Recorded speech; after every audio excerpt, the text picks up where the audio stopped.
দিতে চাই। আমরা বড় বড় আন্দোলনের মাধ্যমে কিন্তু তাদের থেকে বড় বড় রাঘব বোয়ালদের আমরা পদত্যাগ করতে বাধ্য করেছি।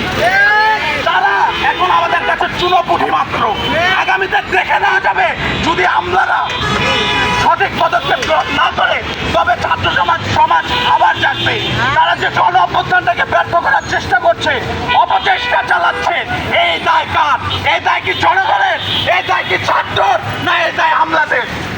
আজকে আমরা বলতে চাই, এখানে আমার যে সহযোদ্ধারা আছে, আমার এক সহযোদ্ধা অলরেডি বলছি, এই যে আমরা এই বিক্ষোভ সমাবেশটা করছি, তারা যে নিরাপদভাবে বাসায় যেতে পারবে সেই সেফটিটা আমরা ইনশিওর করতে পারি নাই, আপনারা পারেন নাই।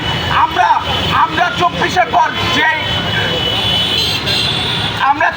পর যেই রেগুলেশনটা করছি সেই রেগুলেশনটা করাই হয়েছিল যাতে জনগণ সর্বোচ্চ নিরাপত্তা পায়।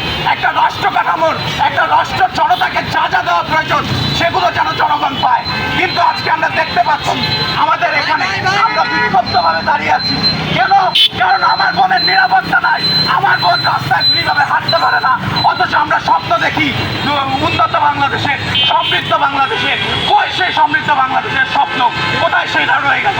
এখন যদি আসি আমরা এর মাধ্যমে আমার যে পর্যায়ক্রম আমরা যত ছোটভাবে পারছি আমরা ট্রাই করছি।